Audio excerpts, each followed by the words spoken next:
하루 동안 우리 아이는 미디어를 얼마나 볼까요? 이지아이.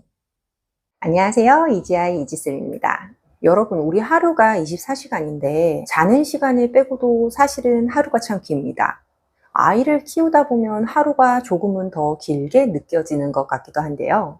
24시간이라는 하루 중 우리 아이에게 미디어를 얼마나 보여주고 계신가요?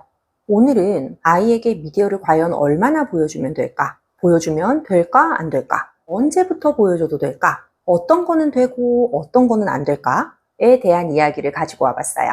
우리 아이의 미디어 시간. 오늘 영상에서 다 끝내고 가도록 하겠습니다. 그럼 바로 시작할게요. 저 이지쌤은 어릴 적에 TV를 참 많이 봤던 기억이 납니다. 제가 어린 시절 때는 유튜브는 당연히 존재하지 않았고 컴퓨터로 무언가를 보는 시대도 사실은 아니었기 때문에 TV가 거의 유일한 미디어 수단이었어요. 저녁 시간에 하던 만화들을 종류별로 요일과 시간을 줄줄이 깨고 있고 또 주말 아침에 하던 만화도 있었죠. 이렇게 돌이켜보면 나도 어릴 적에는 미디어를 꽤나 보면서 컸던 것 같은데 요즘 아이들의 미디어 문제는 왜 유독 이렇게 예민할까요? 첫 번째로 과거와 많이 달라진 점이 연령대예요. 요즘은 옛날과는 다르게 아주 어린 시기부터 미디어를 자유자재로 노출할 수 있는 시대가 되었죠. 지금 우리 아이가 몇 개월이나 되었나요? 식당에 가보면 아주 어린 아이들도 미디어를 보고 있는 모습이 심심치 않게 보이곤 합니다.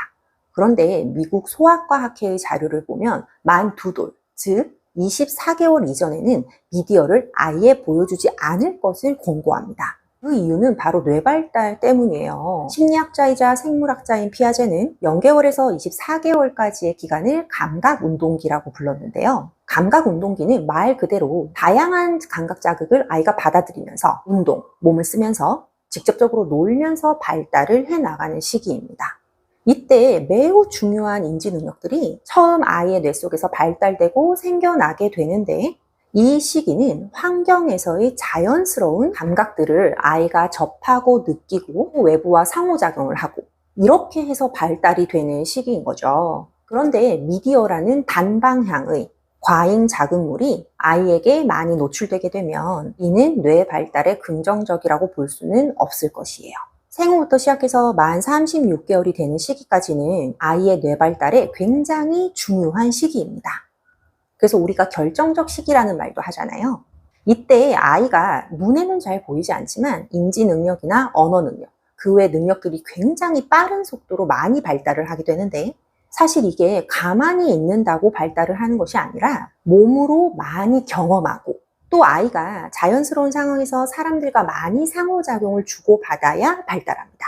그런데 미디어의 경우 아무리 그 내용이 교육적이라 할지라도 사람이 주고받는 사람과 사람 간에 주고받는 자극과 비교했을 때 상호작용의 질적인 측면이 긍정적이지는 않아요. 왜 우리 어릴 적에는 TV를 많이 보더라도 그 TV의 내용들이 지정된 시간에만 하는 거였고 또 그걸 보는 만큼 밖에 나가서 많이 뛰어놀기도 했었죠. 그런데 요즘의 경우 디지털 시대가 되면서 미디어의 노출 시기도 빨라지고 예전만큼의 자연스러운 상호작용 기회는 많이 사라지고 있어서 어떤 면에서 보면 참 아쉽기도 합니다.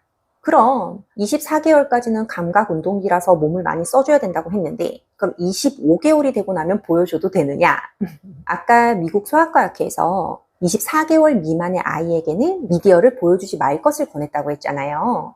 이 자료가 1999년도에 발표가 된 자료였어요. 근데 그 이후 2016년에 이게 개정판이 나온 거예요. 그런데 개정 이후에도 24개월 미만의 아이에게는 미디어 노출을 아예 하지 않을 것을 권고했어요. 그러면서 25개월부터 만 5세까지에 대한 가이드라인으로 하루에 1시간 정도 그리고 꼭 부모와 함께 대화를 하면서 미디어를 볼 것을 권고했다고 합니다. 자, 그런데 이렇게 되면 우리 부모 입장에서는 TV를 보여줘야 되는 이유가 없어지죠. 엄마 아빠 입장에서는 아이한테 TV를 좀 보여주고 내 할 일을 하던지 아니면 나도 좀 쉬려고 TV를 보여주는 건데 TV를 보면서 같이 대화를 하라니. 그런데 어린 시기일수록 미디어가 아이에게 주는 긍정적인 영향에 대한 연구가 명확히 드러난 것이 없기 때문에 TV를 보여는 주더라도 이왕이면 부모님들께서는 소파에 앉아서 몸은 쉬시면서 대신 아이와 즐겁게 그와 관련된 대화를 나누시면서 함께 TV를 보는 것을 권장한다고 합니다.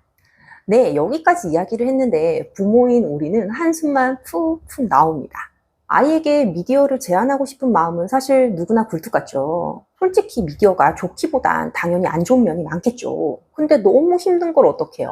하는 분도 많으실 것 같아요. 저 이지쌤 역시 아이를 키우면서 미디어를 하나도 안 보여주는 거는 참 힘들었어요. 특히나 요즘 같은 디지털 시대에 미디어 없이 산다는 건 정말 힘든 일이죠. 그래서 할 수 없이 미디어를 보여주더라도 이거는 좀 지키자 하는 팁을 몇 가지 알려드리도록 할게요. 첫 번째는 미디어의 질적 내용이에요. 내용이 아이의 연령에 비해 너무 자극적인 것은 피하시는 게 좋습니다. 그리고 전반적인 미디어의 내용이 최대한 친사회적이고 정서적으로 긍정적인 내용의 영상을 볼 수 있도록 도와주세요. 이게 가능하려면 아이에게 미디어의 선택 권한을 다 허용해서는 안 되겠죠. 그럼 아이가 보고 싶은 거를 아무거나 볼 것이고, 그렇게 무분별하게 보다 보면 자극에 대한 노출이 높거나 조금 과하고 폭력적인 것에도 노출이 될 수 있으니까요. 미디어를 보는 매체, 즉 기계를 지정하시고, 예를 들면 TV로만 보기라든지 아니면 집에 있는 태블릿 등으로 제한을 두시는 거예요. 그리고 나서 아이가 볼 만한 영상을 부모님이 먼저 검열했을 때 너무 자극적이지 않고 이왕이면은 친사회적인 내용들이 포함된 영상으로 선정을 해서 보여주시는 겁니다. 특히 유튜브의 경우 아이들이 무분별하게 보다 보면 아래에 관련 영상들이 떠 있다 보니 아이가 이것저것 눌러보다 보면 조절력이 더 약해지고 이거 보다가 저거 보다가 하면서 과잉 자극에 노출될 가능성이 더 높겠죠. 그래서 부모님들께서 자극이 덜한 영상을 선정을 해서 요것만 보기로 규칙을 정해주시는 것이 필요합니다. 유튜브를 볼 때 보면 좋아요한 영상이나 시청 기록을 보는 곳이 있어요. 그래서 부모님이 검열을 먼저 좀 해서 친사회적인 영상을 몇 개 골라 좋아요를 눌러 놓으시고 그 영상의 목록을 보여주면서 여기서 고르라고 한다든지 아니면 오프라인 저장 기능을 이용해서 몇 개 영상을 저장해 두시고 그 저장 목록의 영상 중 하나를 아이가 골라보게 하도록 도와주실 수가 있을 것이에요. 두 번째는 미디어의 시간이에요. 앞서 말씀드린 미국 소아과학회에서는 미디어를 1시간만 보여주라고 말을 했지만 이게 어려운 경우가 사실 많습니다. 그리고 미디어 때문에 싸움이 나거나 큰 소리가 나게 되면 엄마 입장에서는 지쳐서 그냥 다 줘버리고 싶기도 해요. 하지만 아이가 처음에는 조절이 어렵더라도 지속적으로 우리 집에 지정된 규칙에 맞추어서 지정된 시간 동안 지정된 일과에 보는 것을 연습해 주세요. 예를 들어 우리 집은 저녁에 씻고 나면 30분 TV를 볼 수 있다든지 우리 집은 밥을 다 먹고 난 다음에 20분씩 TV를 볼 수 있다든지 등등 하루 중 미디어를 보는 일과를 정해두어서 그때만 볼 수 있도록 해주시는 것이죠. 똑같이 1시간을 보더라도 하루 중 내가 원할 때 아무 때나 1시간을 보는 것과 지정된 일과로 정해진 시간에 맞춰 TV를 보는 것. 아이가 조절력을 키우는데 어떤 방법이 더 좋을지를 생각해 보시면 답이 될 것 같아요. 사실 어린 시기 때 뇌 발달의 결정적인 시기가 있지만 36개월 이후에도 뇌는 지속적으로 변화하고 발달합니다.